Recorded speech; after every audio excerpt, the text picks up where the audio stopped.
Hello दोस्तों, श्री राधे राधे। आप सभी का स्वागत है आप सबकी अपनी यूट्यूब चैनल में। आप लोग कैसे हैं? ठीक होंगे, स्वस्थ होंगे, मस्त होंगे और मस्त होके ही रहना चाहिए हर एक व्यक्ति को। तो चलिए दोस्तों, आज का जो वीडियो है पूरा के पूरा लास्ट तक देखना है और कौन सी वीडियो में आप लोग को पसंद आता है और कितने सारे लोग इस वीडियो को प्यार देते हो और चैनल को सब्सक्राइब करते। सबसे पहले मैं बता दूं कि आप लोग अगर यही जगह लड़की वही पेटीकोट ब्लाउज पहन के डांस किया होता तो आप लोग इन वीडियो को ज़्यादा से ज़्यादा शेयर करते और ज़्यादा से ज़्यादा लोग सब्सक्राइब करते।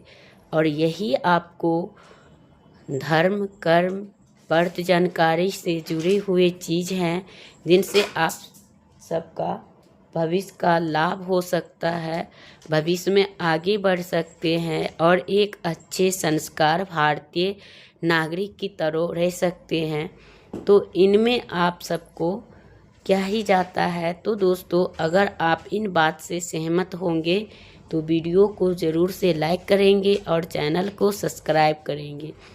और सबसे ज़्यादा जो माता लक्ष्मी अपने घर में आए, उनको निवास करना चाहते हैं, तो वही लोग इस वीडियो को ज़्यादा से ज़्यादा लोग तक के शेयर करेंगे। तो दोस्तों, बात नहीं करते हुए वीडियो को आगे बढ़ाएंगे। और जया एकादशी कब है 2025 में, तो ये जानेंगे। 7 फरवरी का है या 8 फरवरी का, पहले इन चीज़ को कंफर्म करेंगे। पूजा विधि की शुभ मुहूर्त क्या है, व्रत में क्या खाए क्या नहीं खाए। माता को एक चीज़ चढ़ाने से ही रातों रात बदल जाएगी किस्मत, जो कि तुलसी माता का। तो चलिए दोस्तों, वीडियो को आगे बढ़ा रहे हैं और आप लोग का धर्म बनता है कि वीडियो को लाइक करिए, चैनल को सब्सक्राइब करिए और ऐसे ही अच्छे वीडियो आप तक का इनका नोटिफिकेशन जाए और आप लोग वीडियो को माध्यम से ज़्यादा से ज़्यादा उपाय किया करिए। तो चलिए दोस्तों, वीडियो को लास्ट तक देखिएगा। तो मैं जा रही हूँ बताने, सबसे पहले नहाए खाए। हाँ, सबसे पहले ये जानेंगे कि पूजा विधि जानेंगे, तो इससे अच्छा कि पहले एकादशी कब है ये जान लेते हैं, है ना। तो वो हम लास्ट में बताएंगे। लेकिन हाँ, जो उस दिन को नहाए खाए के जो दिन होता है दोस्तों, जो 10वीं तिथि होती है, तो उन दिन आपको स्नान ध्यान करके ये व्रत जो होते हैं, इस व्रत को महत्व ज़्यादा होती है और ये व्रत खुद के लिए होते हैं। अगर आपने ये एकादशी के व्रत किसी के दान किए हैं, जैसे कि कोई परिजन यानी वृद्ध होकर मृत्यु होने लगता है, कितना लोग के प्राण नहीं छूटते हैं, तो वो लोग सोचता है कि मैं इनको व्रत दान कर दूं। तो व्रत दान कर रहे हो तो उनके लिए भी आप व्रत रख सकते हो और व्रत रखने के बाद उनको संकल्प लेके उन्हीं के नाम से और व्रत को धारण करके और पूजा विधिवत करके और उनको दे देना चाहिए। तो ये होता है। तो ये एकादशी का व्रत बहुत ही श्रेष्ठ होते हैं, जिनसे हमारी भविष्य में बहुत सारे कुछ मिलते हैं। और इनके बाद नहाए खाए के दिन आपको सात्विक भोजन लेना है। उस दिन गाजर, टमाटर, मशरूम और मसूर की दाल, अशुद्ध सब्जियां, बीन्स, ये सब बोरे, ये वाले जो सब्जी, जितने सारे अशुद्ध सब्जी जो होते हैं, वो सब्जियां नहीं खानी चाहिए। और हो सके तो दिन में, यानी दिन में एकादशी के तिथि के दिन में अगर आप चावल खाते हैं तो खा लीजिएगा। लेकिन जो लोग 10वीं के भी चावल बहुत सारे जगह नहीं खाते हैं, और संध्या काल में सूर्य उदय से पहले जो भोजन एक बार किया जाता है दोस्तों, तो उस टाइम आपको रोटी ही खाना चाहिए, ना कि चावल नहीं खा के एकादशी के व्रत होते हैं। आपको रोटी खा के ही एकादशी का व्रत धारण करनी है। तो यही है दोस्तों। तो और उनके बाद आपको व्रत के अगले दिन, यानी कि इसमें जो शुभ मुहूर्त होता है दोस्तों, सबसे शुभ मुहूर्त का फल उसी व्यक्ति को मिलता है। जैसे कि आप 4:30 बजे से लेके 5:30 बजे तक के अंदर ब्रह्म मुहूर्त रहता है। तो इन ब्रह्म मुहूर्त में जो पूजा पाठ विधिवत तरीके से किया जाता है तो उनको बहुत सारे लाभ होते हैं और वो ईश्वर तक के पहुँचते हैं। तो इनसे आपको ज़्यादा इस पूजा का महत्व होता है, जो 5:30 बजे से लेके 7:30 6:30 बजे तक की होती है दोस्तों। तो इन पूजा में थोड़ा उतना महत्व नहीं है, लेकिन फिर भी है। तो आप लोग को जितना हो तो 5:30 बजे से लेके 7:30 बजे के अंदर अंदर कर लेनी है। करने के बाद आपको उस दिन हल्दी डाल के और गर्दन तक ही बाल धो के नहाएं। बाल नहीं धोए, बाल तो 10वीं के दिन ही धोना चाहिए। और एकादशी के दिन कभी भी शैम्पू, तेल, नाखून काटना, ये सब कार्य जो है उस दिन एकादशी के दिन नहीं करनी है। और 10वीं तिथि को आपको बाल धो के स्नान करनी है और 10वीं तिथि को ही रहना चाहिए उसी दिन तक को।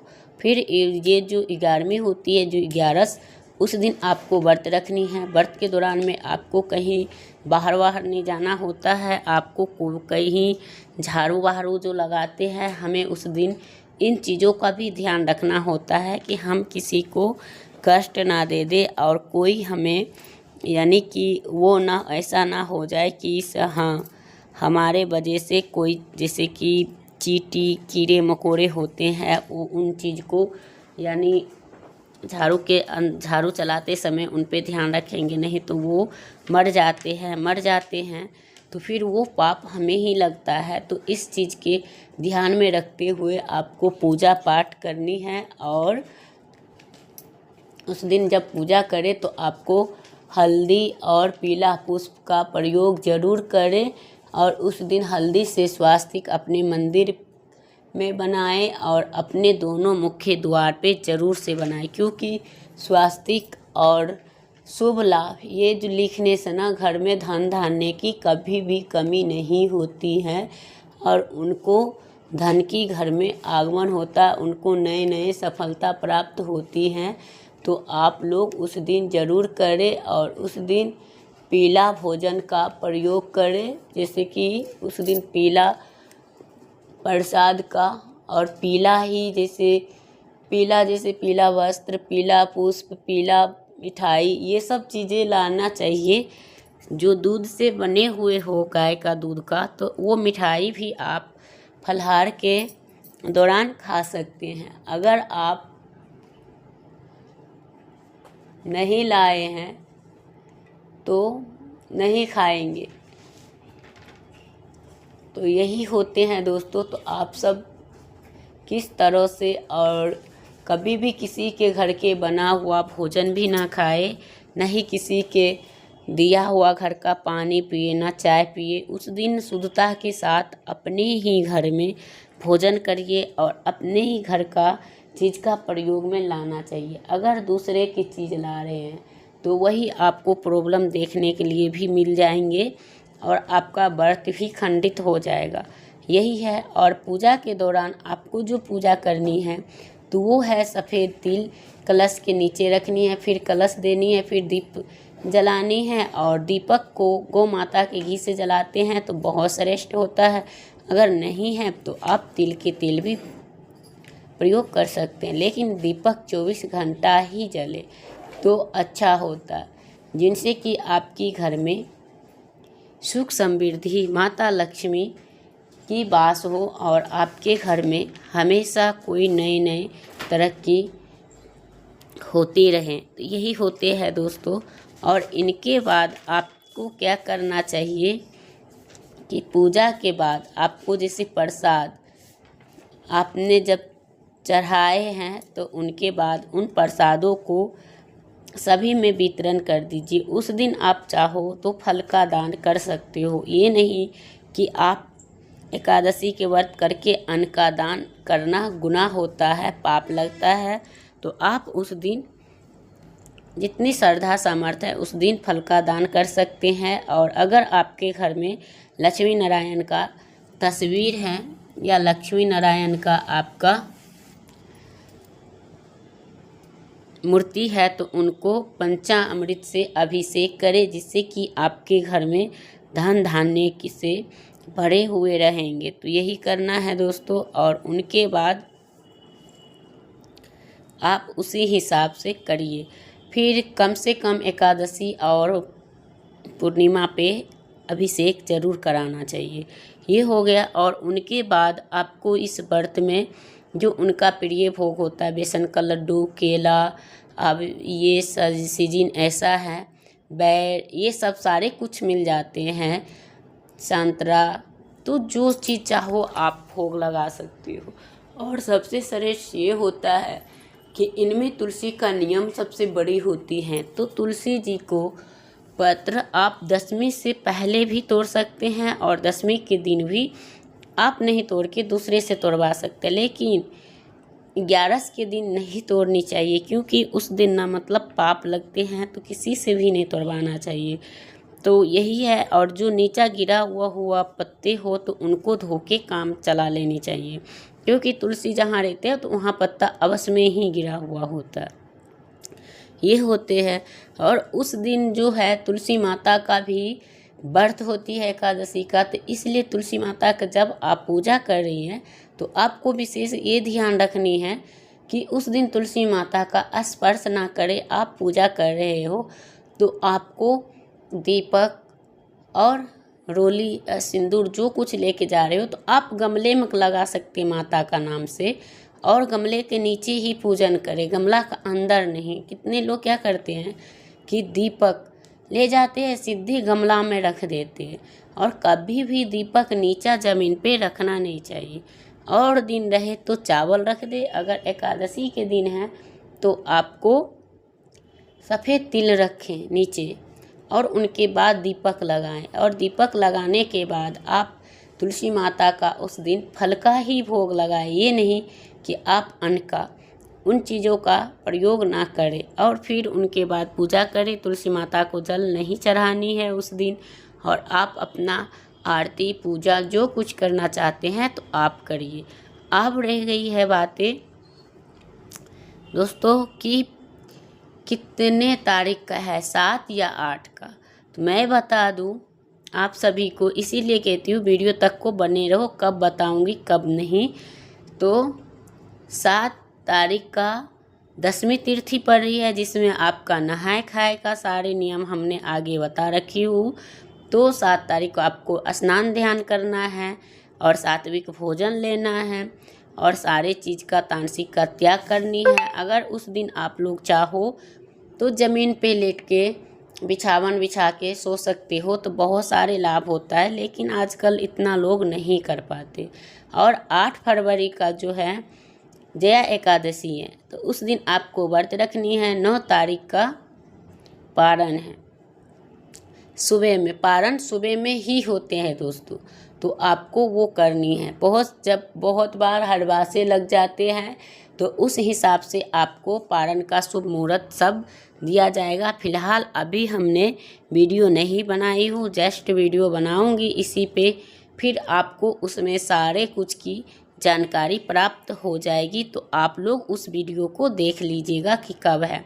वो हम डालते हैं एकादशी के 1-2 दिन, जैसे एकादशी के दिन भी डाल देते हैं, या तो जिस दिन दशमी तिथि होती है उस दिन भी डाल देते हैं। तो आप लोग वीडियो को हमेशा चेकआउट करते रहिए कि कब हम डालेंगे, तो आप लोग उसमें पारण का शुभ मुहूर्त हो जाता है। तो यही होगा। कितने बार 6:30 बजे से 7:30 बजे तक होता है, कितने बार 9 बजे से लेके 10:30 बजे तक, 11 बजे तक होते हैं। तो इसलिए होता है, जैसे इसमें ना वो हरवासे लग जाते हैं, तो इन वजह से होते हैं। तो इसलिए आप लोग को थोड़ा सा सब्र रखें, और मैं अगले वीडियो जो भी आएंगे तो उस पे आप लोग चेक करके देख लीजिएगा, ठीक है। तो इसमें हम पारण का नहीं बताए, शुभ मुहूर्त पूजा करने से लेके नहाए खाए तक के हैं, और तुलसी माता को किस तरह से करना चाहिए, और उस दिन ऐसा कौन सा कार्य करने से, चढ़ाने से तुलसी माता को रातों रात किस्मत बदल जाते हैं दोस्तों। तो वो यही है कि अगर आपको कोई कामना पूरी नहीं हो रही हो, कोई इच्छा पूरी नहीं हो रही हो दोस्तों, तो आपको एक ही चीज़ करना है, वो है कि आप रक्षा सूत को बढ़िया से हल्दी में घोल के डुबो ले और अच्छे तरीके से फिर उनको ले जाके ओम भगवते वासुदेवाय के जाप 3 बार करके और उनको 3 गांठें लगा देनी है और अपनी इच्छा बोल के चले आना है। फिर उनके बाद आपको धीरे धीरे करके 1 से 2 हफ्ते में आपको किस्मत अवश्य में बदल जाएगी। तो आप ज़रूर से करिएगा। तो यही है और करना चाहिए। और जो भाई बहन ये कह रहे हैं कि व्रत में क्या खाए क्या नहीं खाए, तो व्रत के दौरान देखिए, सबसे पहले बात, अगर ये व्रत ऐसी है कि पहले ज़माने के लोग भी एकादशी के व्रत रखते थे तो जल भी नहीं पीते थे, सिर्फ 24 घंटा की व्रत रखते थे निर्जला, और अगले मॉर्निंग में पारण को शुभ मुहूर्त पे पारण किया करते थे। तो अभी भी बहुत सारे लोग करते हैं, ऐसा नहीं है। भारत में बहुत सारे ऐसी भी महिलाएं हैं जो 24 घंटा व्रत रख के अगले दिन ही पारण करते हैं। बहुत सारे ऐसे भी हैं जिनको व्रत नहीं हो पा रही है तो वो लोग दिन में भी फलाहार कर लेती है और शाम को भी। मैं बताऊं, इससे अच्छा तो एकादशी का व्रत करें नहीं। अगर कर रहे हैं आप तो आपको ये भी ध्यान जरूर रखना चाहिए कि व्रत के दौरान थोड़ा कम फलाहार ले तो अच्छा है, और दिन में ना ले। किसी भी तरह आप खींच के ले जा सकते हो, लेकिन इतना भी ना हो तो करना ही नहीं चाहिए, है ना। अगर बीमार हो तो आपकी इतनी आत्मा है तो आप कर सकती है दवाई के लिए। जो प्रेग्नेंट महिलाएं हैं उनके भी, गर्भवती महिलाओं के लिए भी होती हैं, तो उनको भी करना चाहिए। तो वही चाय दूध ले लो, लेकिन ये नहीं कि मुंह खोल के फलाहार करो सुबह में, तो भी अच्छा नहीं होता। जैसे कि आप पपीता का जूस, केले के जूस, केले का तो उस दिन पीना ही नहीं चाहिए दोस्तों।